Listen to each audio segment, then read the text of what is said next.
All right, we're live. We are up. We are running. Yeah, we're live. All right, well, welcome to another episode of Craft Beers Gone Wild. I'm Crunch Crutchmeyer here in Chicago, Illinois. And Rod J out of the Cincinnati area. And today we got one of our special guests here from the Shoes Pub. For those of you that have seen the link ups that we had, where I did a on the road a little tour there at Shoes Pub doing the Founders Nitro. The other day we posted that up. You can catch that there out on Rod J's Beer Venture as well as on there. And we have with us here the owner of Shoes Pub, Mr. Dean. Hello. Dean's got his followers, coming with him. He's got his groups there. He's a popular guy. Yeah. Aren't all bar owners popular guys? I mean, aren't they the guys, next to the bartenders? Aren't they the ones you want to know? Until they shut you off.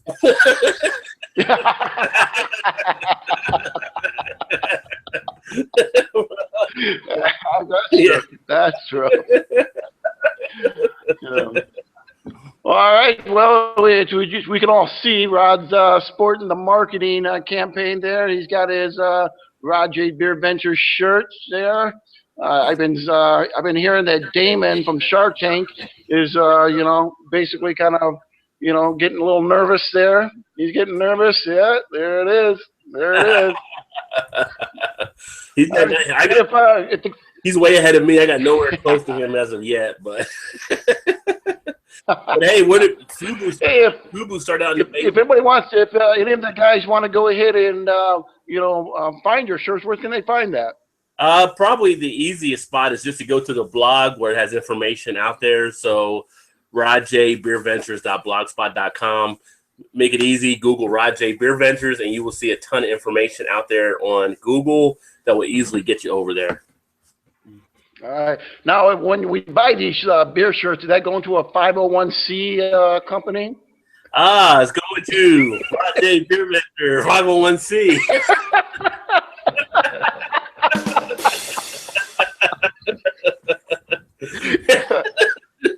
Gratitude. We all are grateful for that. But for people that want to share their love of craft beer out there in the marketplace, there's not a lot of really t-shirts out there that do that. From what I've been seeing, and each shirt I'm kind of designing and putting some different quotes out there with the logo. People that like the beer reviews, that like the show, and also as I come up with more of these slogans, might be something they want to rock when they go to the beer festivals and things like that. So just a fun way to keep craft beer out there in front of everybody. There you go. Well, as you know, it's Craft Beer Week here in Chicago. The 19th to the 27th. Yeah. So we're right on through with everything here. Yeah. And in honor of it, your week. Have you been drinking a lot of beers this week there? There you go. We're going to start. That's right. This is the start of it right here. Well, you're kind of towards the end of the week. You should be doing one like every day. You should have been at Shoes Pub every day. Well, I'll be doing some more. We'll be doing some more on the road there, some trips there.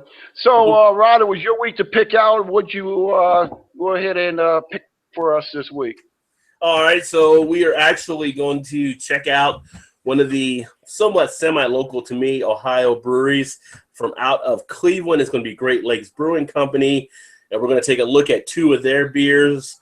Actually, we'll look at three of their beers because Crunch has a different one on one of them, but we have the Lawn Seat Kolsch. Yeah, we got the good old lawn chair. Yeah, there we go. And what was the other one that you wanted? The Steady Rollin' Session IPA. Session IPA. Yeah, I had a little trouble find it. Yeah.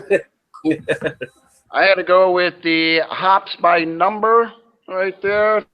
Okay. So we got the like I said, looked it up on your great famous app there, Beer Menus, which, by the way, I saw today.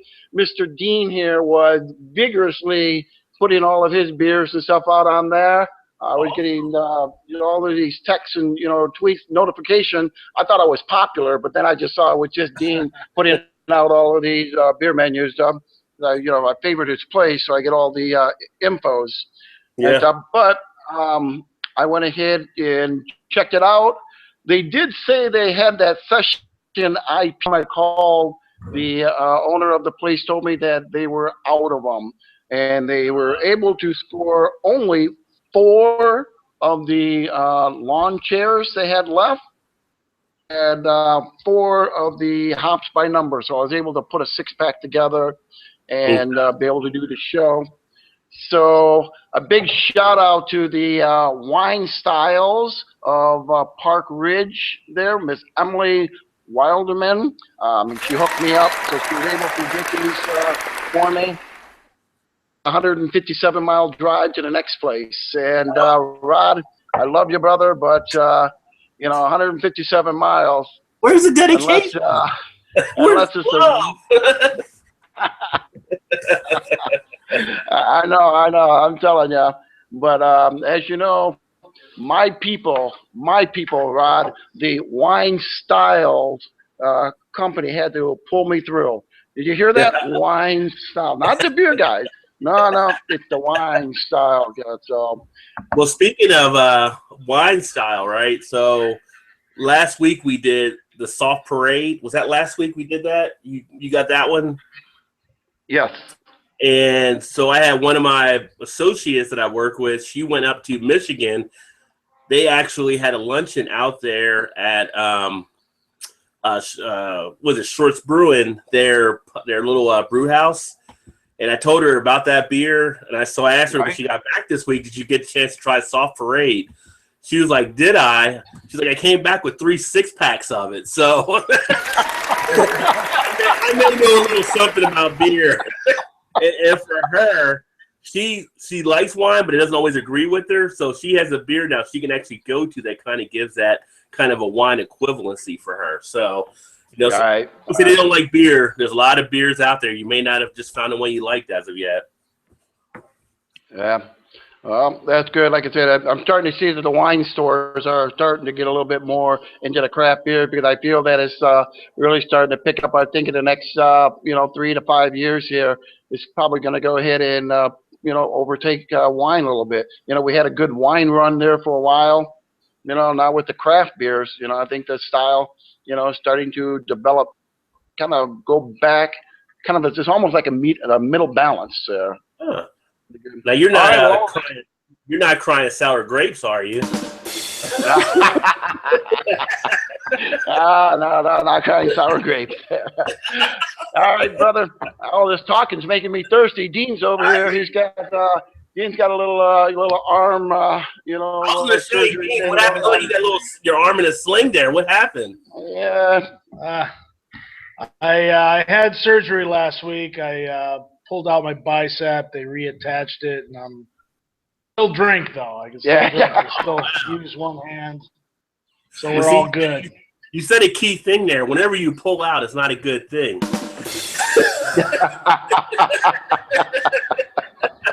Hey, I'm left-handed. Good comeback. I like that. Let's go ahead and crack open. All right, so what are we going to go first, my friend? What are we doing? Let's do the lawn seat since we all have that one here. All right, we'll got the lawn seat here. And for this, I'm actually going to use I got to open his beer for him. I'm actually coordinating on this one. Look at that, Great Lakes. Hey, Rod, I feel like I'm on a date. I got to open and pour his beer for him. Yeah. Yeah, well, let's see what side of the menu he orders from.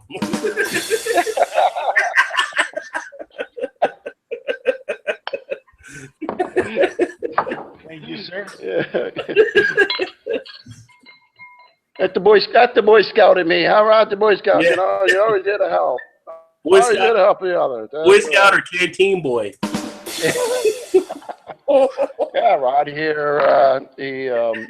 Well, you deal with the Boy Scouts, right? Yeah, actually, I volunteer on their main committee for one of the groups. So we just had done a fishing derby last week, and we got a challenge camp coming up, and A lot of good things. So it's pretty fun. A lot of these kids that get out and do stuff they never thought they would probably do. We deal with a lot of kind of inner city where they don't have a lot of those opportunities, and a lot of them are enjoying it. So it was great. I had to reteach myself how to fish last week because I hadn't done it so long. So, but they were pulling them out. They didn't want to. They didn't want to touch the fish. Man. Kudos to you. Yeah, thank you. Yep. And thank you. All right, so. Well, first thing for me is that horse blanket again, because you get that with Kolsch just like you get it with some of the whip beers. But as far as the look, I got a nice golden straw color on mine, some pretty good clarity, a lot of good carbonation taking place. Definitely a pretty looking Kolsch for sure. Oh, yeah. My head is like down to one finger though, so it's dissipating pretty quickly. Must have been a cold day.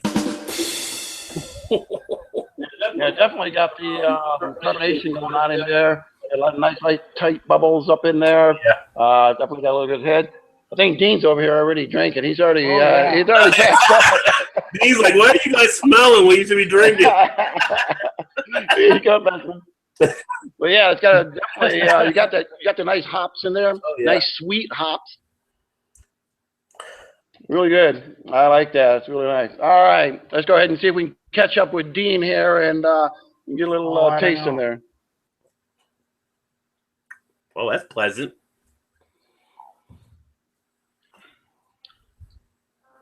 I get a nice burst of flavor. Wow, really tingles the taste buds. Not too much bitterness on this one. This is a nice one. Not too much bitterness. On a warm day, you can knock these back pretty easy, I'm thinking.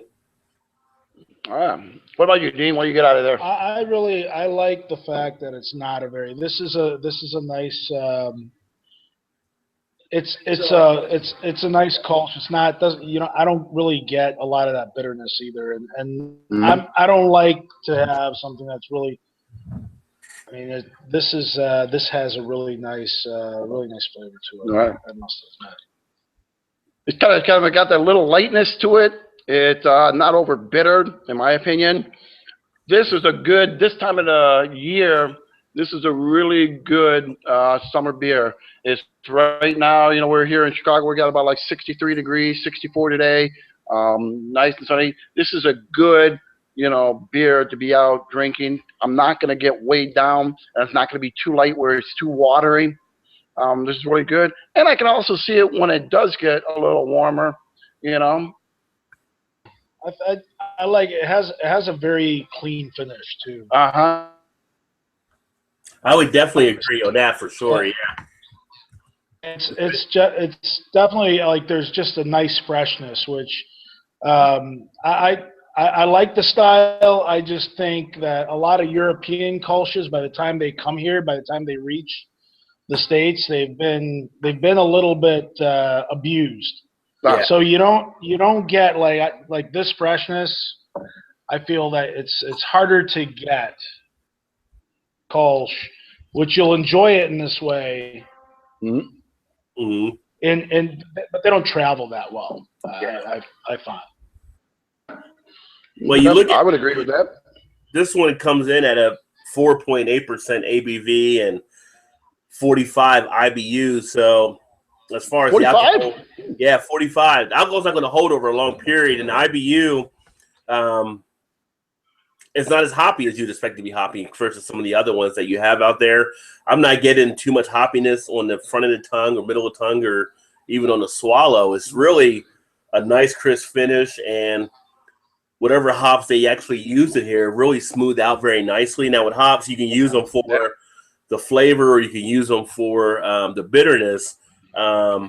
Somehow they smooth it out really nice, getting that balance between that and the malts. That is just, it's just smooth. This is definitely nice. This is like I said, it's just that style that I think the younger crowd could really get into this because it's not that heavy craft type beer, right? But yet it's also not that like you call mainstream Miller, Budweiser type thing. It's got just a little bit more to it, and it's just introducing them into the craft beer culture.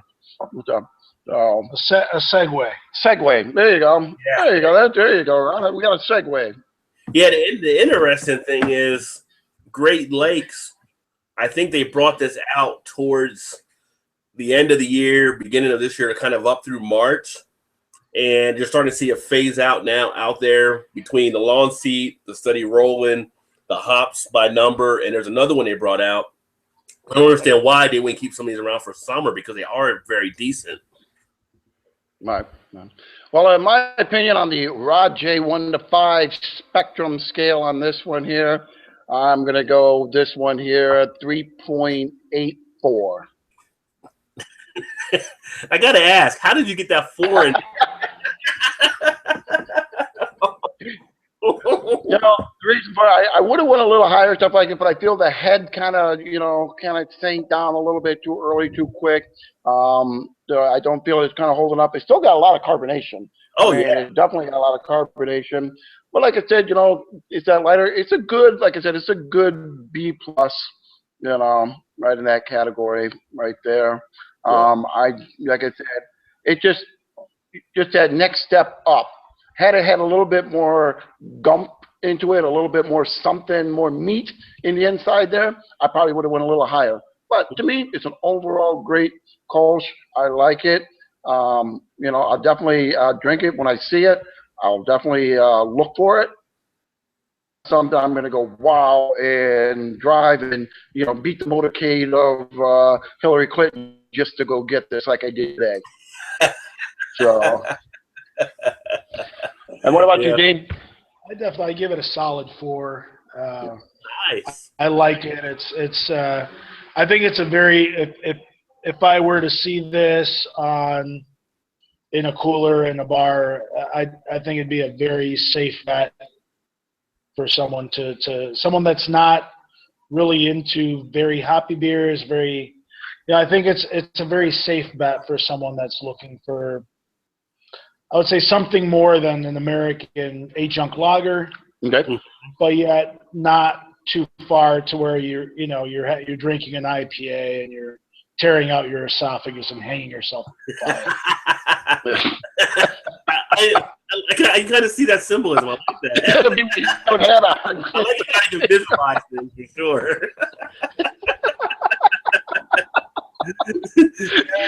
Next week, Dean rips out his veins.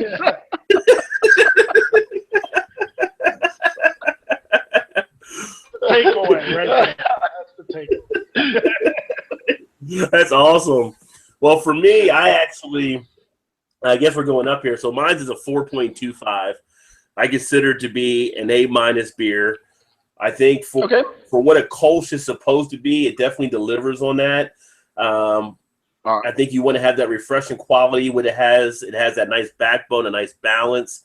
You're not getting over hopped, as to what like Dean had mentioned as well. The head doesn't throw me off too much, just because with a lot of Kolsch's, just like wheat ales, they do dissipate pretty quickly. But it's leaving at least on my glass, some nice lacing behind as well. So it's definitely showing part of that as part of the appearance. And this is, like I said, this is something that I would consider to be almost just a high drinkable type beer, high drinkability with it. You can have this year round at any point and be happy. It's not going to weigh you down at 4.8%, whether you're cutting the grass or you're out fishing or you're just kicking back by a fire pit and relaxing. This beer is that versatile. So you can do that, and you can put it with a lot of probably different foods that you probably would know more on Crunch. Like if you were doing stuff, whether it's going to a burger or it's going down to a fish or a chicken, whatever it may be, this one is going to be versatile enough to swing with a lot of different foods. Yeah. All right, so you're going to make me look like the bad guy. All right. Would I do that?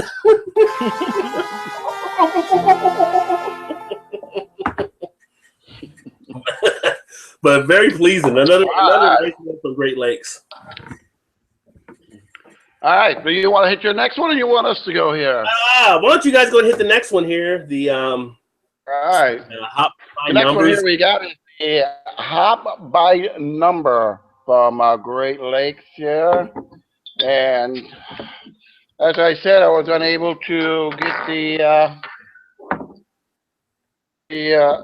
other IPA that you wanted, but I figured stick it in the same IPA family with the same brewery. Yeah.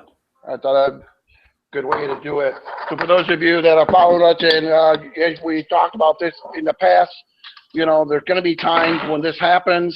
And if you're following us and if you're joining in on the, you know, hangout with us, always remember you can go ahead and get a different, you know, beer. Keep it in the same family. Keep it along with the theme that we're going. And we'll definitely love to hear, you know, what you got to say. So, all right. Well, the first thing we're going to notice here is that mine is bigger than Dean's. So, yeah. It's got that nice red amber color. Not too much carbonation going through there, like little small bubbles. But definitely got a nice nose on there, but it's hard. I mean, can you get the nose right up out of there?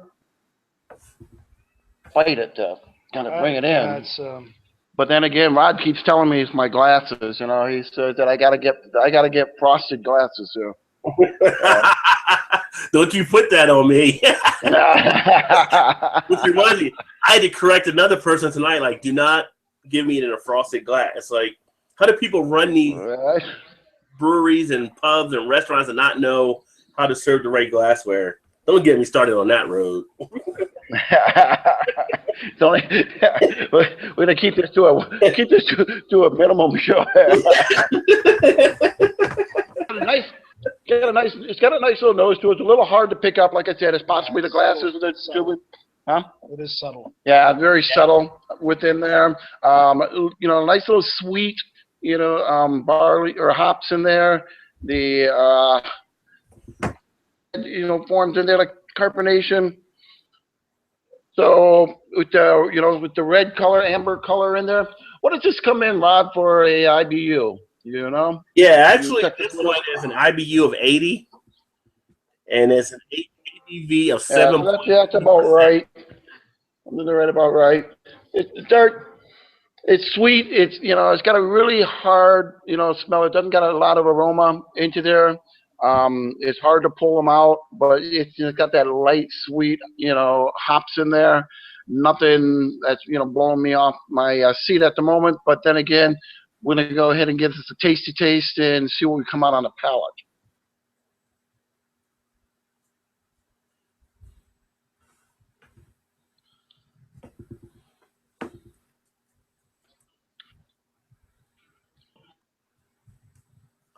Like this on the side right here.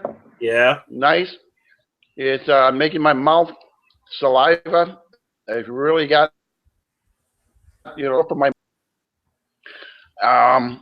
but it's got a tightness of the bitterness right on my front foretongue. Right. Up on the side there in the bitter section. It kind of almost squeezes in my tongue on there, and for that reason, I'm not sure why. Bitterness, really, you get the big really bitterness in there. It has that Malort gift that keeps on giving. There you go. It's still there. It lingers. Yeah. It's actually it comes out like feels like a little bit sweeter than what you'd expect from an IPA. Right. A little maltier. I mean, it was a little bit like as I'm smelling it, I'm expecting something a little bit maltier. Okay. The hop aroma, I don't get it like off the nose, but it goes in very subtly, and then it just sits on your tongue for quite a while. Definitely. With a nice mouthfeel. It definitely sits on, like I said, that's where it hits the bitter on the, you know, sides of my tongue, and it squeezes it in. You know, as it squeezes it in, it actually makes me saliva more, just wanting more. You know, like I said, it's just kind of like, it's kind of almost like a lemon almost, but with bitter. Pulling in there. It's really good. Like I said, you definitely get, yes. The grapefruit peel. Yeah, grapefruit. All right, it's about right. Like a grapefruit peel on there. Grapefruit peel. Well, we're gonna say that one 3 times fast there. All right. Sally so was on the seashore, but when I had that one last week, what I got from it was a little texture. I got a little bit of a syrupiness on the texture, and I did get the bitterness on the front, like you're mentioning. But then I got like a pretty quick smoothing out on the back end. Are you feeling that as well? Like it just smooths out very nicely? It goes down, but it actually disappears in the back, but lingers in the front. My opinion. I really get it. It really sits on my tongue, like you said. It's like it coats it and it holds on to my tongue. But yet, when I swallow or stuff like that, I feel it going down, but then it's gone in the back, but it's still hanging on my front tongue. So you got a lot of good duration then on the flavor, still keeping the taste buds going. Correct. All in all, though, I mean, I like it for an IPA and stuff. It's really good. You know, the flavors are there, the characteristics are there. The bitterness was a little bit more than what I was expecting, and it really popped out. The Rod J 1 to 5 scale on this one here. I'm definitely go 3.95 because this is my style. I like these a little bit more, and definitely a good with I would almost say a burger with Limburger cheese and bacon, heartier and a bigger type of that with sweet potato fries. Now, don't forget those sweet potato fries there, Rod.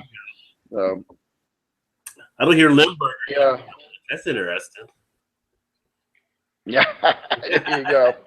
But yeah, that would definitely, that in my opinion, definitely would go good. Like I said, I'm going to go with the 3.9. What about you? I'd give it a 3.75 just based on. I mean, it's good. It's not a style that I particularly I go to. Okay. Having said that, it's a quality beer. It definitely is a quality beer. It was maybe a little bit less of what I expected from it. The only thing is I'm for my taste, that lingering bitterness on the tongue. I don't care for it as much. But yeah, that's what we've always said. Everybody's palate's different and stuff, and that's why we're always glad to have an extra guest and stuff on here, to give us another opinion because his flavor, I have my flavor, and you have yours. So that's what we're here for. Honest opinion. So, yeah, for me on that. Did you remember what you gave this, Rob? Yeah, for me on that one, I actually gave it a 4.25 as well. But talking about different flavors, for me, IPAs are probably more in my wheelhouse that I really enjoy. I'm a big IPA fan. Really IPA, stouts, barley wines, a lot more of the heavier ABVs and also the higher IBUs on some of those. And so this one I felt was a pretty good beer they put together there. Now, with them, I'm always I love their Chill Wave and I love their Lake Erie, so it wasn't to that level. But I thought it was a nice offering that they had there. I thought that Hop by Numbers was something definitely different. It is a white IPA, so it's a little slightly different than what the other IPAs are. But I thought it was a good attempt by their part. So it's one I can definitely drink again and again. For me, sometimes you worry about the summer and something heavy weighing you down. I can usually drink IPAs in the summer and still be okay. So that's one I could probably drink year round as well. But like you mentioned, everybody's palate's got different things in there. So, I enjoyed it though. All right. Enough said. All right. We'll open the What's the big bad boy you got over there now? So now I'm going to go to the Great Lakes Steady Rollin' Session IPA. And this one comes in actually at 4.8% ABV and 50 IBU. So this is kind of back down around the long seat area in the IBU. And now, is that one there a summer IPA they bring out, or is that kind of like the the hops by number here that we have, and there's a phase out? I mean, I don't understand the reason why it was so hard for me to find here when I usually find Great Lakes pretty abundant. Well, these were part of their variety pack that came out, I want to say between November and March or April. And these two plus the one you found there plus another one, I can't remember the name of it now, all four were in there. And for whatever reason, they launched it in the winter months when I think it could make some good summer beers, some late spring beers. But at this point, it may have just been a little bit harder to find out there as they're kind of in the market and not refilling anywhere. But I just thought maybe I wasn't as popular as Mr. Rod J in the beer industry, and I don't get a special treatment like Mr. Rod J does there. When they start dropping the beer off of my house at the front door, then I'll feel special, right? But right now, I'm out shopping just like everybody else. So you got to get on the other side of Kentucky. That's the problem. Well, we should be able to get some more bigger beers here in Ohio now. They just passed a law this week to lift the ABV. They used to have an ABV limit. I forgot what it was. You couldn't be over. So some beer distributors and companies will come here because they made big beers. So now that's gone. So it'll be kind of interesting to see what kind of beers start really coming into Ohio now and what they start making. Because even like a Great Lakes out of Cleveland, they were limited on what they can do. They can never make a beer like, say, Goose Island and their bourbon brand because they couldn't sell it here. So it'll be interesting now as that top comes off and people start getting a little more crazy on the beers. So it could be like a little bit of a Wild West type action going on for a little bit. But as we know from last year going into this year, session IPAs have become more popular out there, even though our session IPAs are a little bit higher than what they were originally intended. Over in England, where they drink session beers, they can drink one or two during the course of the day. It's actually allowed for where they work at over there, but they're usually a lower ABV, usually under 4%. Ours tend to get up around 5%. Maybe up to 5.5%. Like I said, this one's at 4.8. But I figured I'd go ahead and give this one a test shot and see how this one came out as well. Some sessions are too watery for me, I found. So I'm kind of interested to see how this one comes out. Because when I went to IPA, I went the whole package of the IPA. So that's always been kind of the tough aspect of it. 21st Amendment does a pretty good one that they have a session IPA. But I think that's the Down to Earth. I think you may have done that one before, too. So it's always interesting when you check these out. But go ahead. I got into the glass, and I'm actually using my Sweetwater American Pint here because I only had one Great Lakes glass. And it came out with about a 2-finger head. So the head was decent, nice white head. And then it kind of shrank down to about a 1-finger now. So nice clarity, as you can see there, just like the other beers. And I believe with Great Lakes, they all filter everything before it hits the bottle. So you don't get a lot of the sediment really running around in it. As far as the aroma, I mean, you're getting that big spice of the fruits, the tropical, the citrus. You're getting like that big grapefruit note comes out, which is nice. You're getting a little bit of a mango pineapple in there, which is also pretty awesome. Ooh. All right. Well, now you're talking my language. Now I wish I had that. I like that pineapple. Yeah. You get in the back end, you almost get like a little bit of a spiciness from the hops as well. You're getting that dankness coming out. You're kind of getting that, 4 or 5 hits in on the burn kind of dankness. The smell's really good as far as it tastes.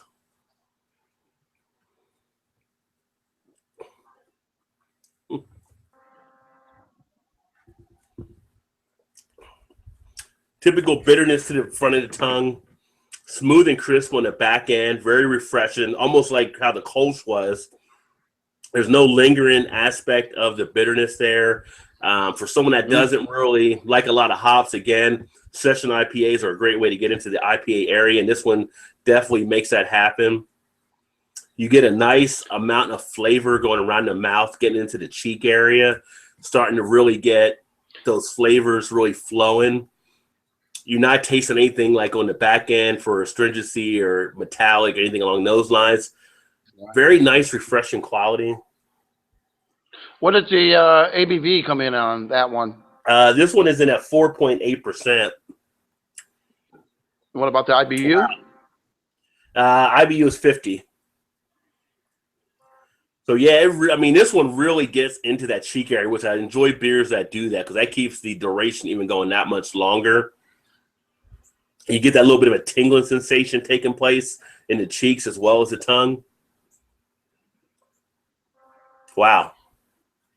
And then I can still, after swallowing, still pick up those faint flavors of that, the hops, some of that kind of dankness there, but also kind of almost like that fruitiness from the hops as well. So you're still having that go around for a nice long duration. This one is very nice, actually, on the back end. I'm going to wish I had more of these. I know I am. I wish I had one now. You know. Yeah. That Hillary, it was that Hillary, you know. Damn Clinton. She's stopping your beer growth there.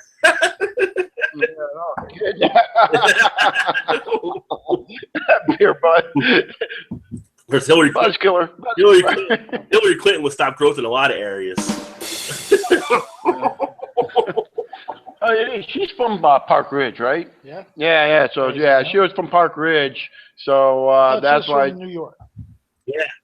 I don't know where she's really from. Yeah.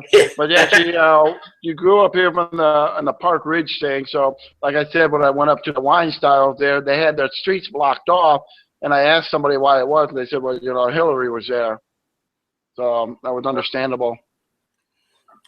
But I'm getting some of the flavors now to the front of the mouth too. So I went from the cheeks up to the front. Gets around very nicely, very good duration. So as far as rating this one. All right, I'm excited here. What's the Rod J spectrum? Tell me. I think it's got a great drinkability on it. I got my money on the pony. Come on, what's the number? Everything is nice. The appearance is nice. The head. Look at the head. The head is still just hanging around. Everything is solid about this beer. I'm actually going to give this one a 4.5, which is an A. So that's what I'm going to give on this beer. I mean, it's one of the better ones I've had with Great Lakes. And Great Lakes does a great suite of beers. Like, again, you know, it's not going to be on the level as far as the other ones that I mentioned, the Chill Wave or their other, I can't think of it now, the other IPA they have, but the Lake Erie Monster, but it's like not that much farther down to be a session IPA. This one actually stacks up better than some of the IPAs I think that are out there in the marketplace. Very nice beer. So Rod leads us here with the the paint by the hops by number one, you know, and then he takes the good stuff, the 4.5. He leaves us here with that, yeah, Dean. Yeah, welcome to the show, Dean. Now that's just the way. Rod. Hey, Rod. I don't think I've ever given over 4, so.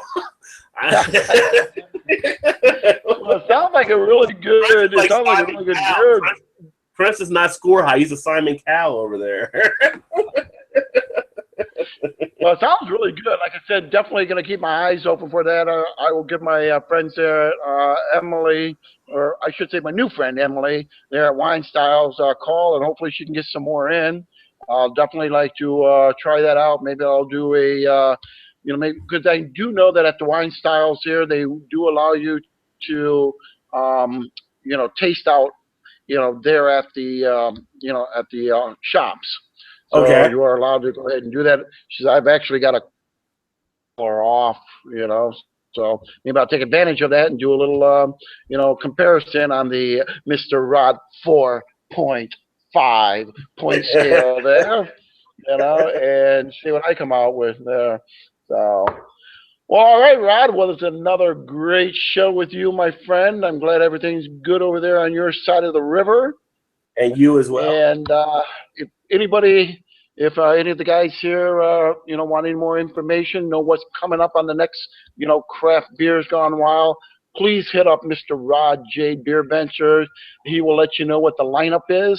Mm-hmm. And hopefully you can grab some, or if not, grab some as close. We'd love to hear from you. Love to go ahead and have you join in with us. We'd like to thank Mr. Dean here of Shoes Pubs. So when you go ahead and come into Chicago there, Rod, you got to get your singing voice on, because he's got a great karaoke night. And stuff on there. So, you're going to have... So Dean, do you want to say anything about your pub? You know, here's your chance to anything you want to tell. Go ahead. Yeah, go ahead. Well, it's you know, Location. I don't know what I can. I think it's a typical old school neighborhood tavern in Lincoln Park. Probably one of the very few left in that neighborhood. You don't have to come in a tuxedo. You don't have to come in. Everyone's welcome, and no one feels underdressed or overdressed. Right. You know, and give a good shout out to his bartender, Jim. Rod, I think you would really like Jim. Jim was giving you the input. Jim's really knowledgeable. Been in the industry for a little over 20 years as a bartender, back stuff like that. I think you saw him in my, my little, video there. Yeah. And you would definitely click with him. And I bet he didn't. When you get here, we'll head over. I bet he didn't try to give you a frosted glass either. I bet he knew I wouldn't allow it.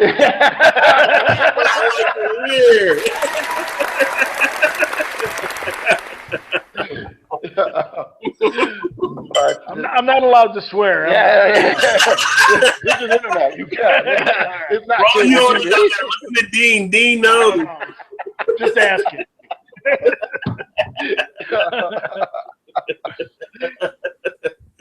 Yeah, so that, like I said, it's a great neighborhood little tavern bar. Go in there. Doesn't serve any food, and we can always order in.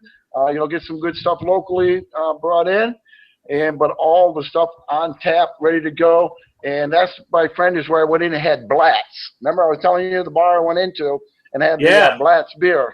And therefore, that was just a huge pub here. So, how many taps do you have there, Dean?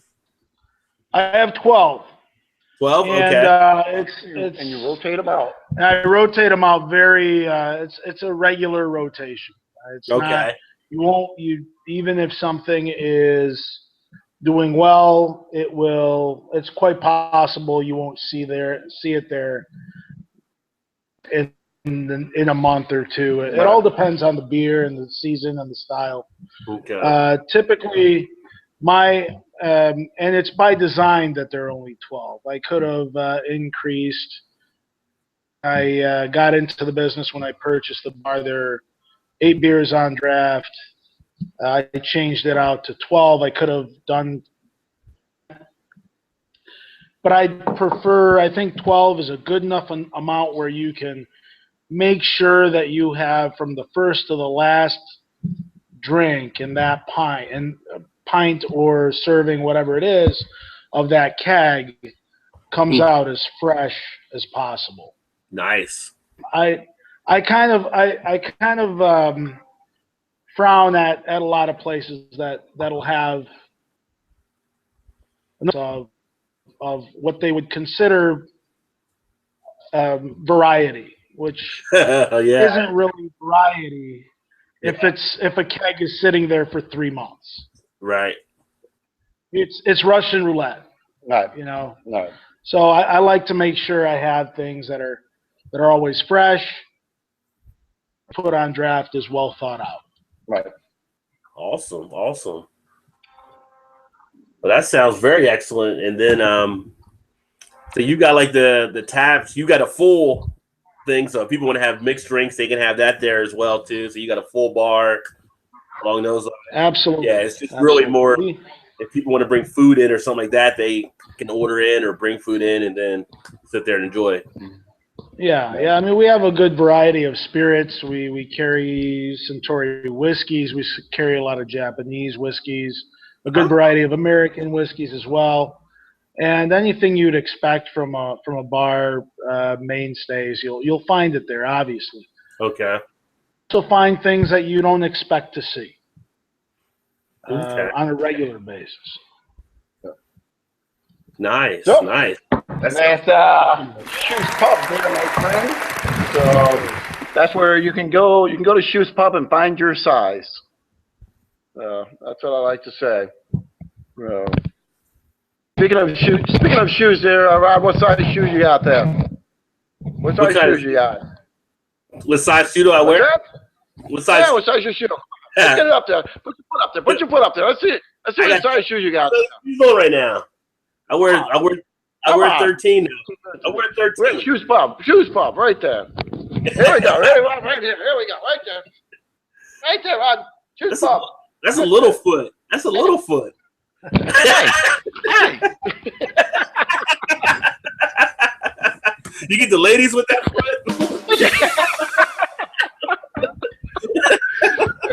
I get more than that shirt. Come on. Come on. Just roll up the jeans.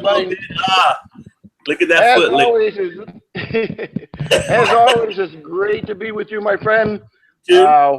Once again, this is Craft Beer Gone Wild. I'm Crunch Crutchmar here with Dean from Shoes Pub in Chicago, Illinois.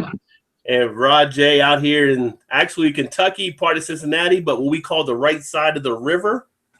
And always remember, go ahead and hit up Rod J. Join us every Thursday, 7 Central, 8 Eastern, and we'll let you know what we're hitting up. To sign off, buddy. Keep drinking good craft beers. Cheers. All right, cheers.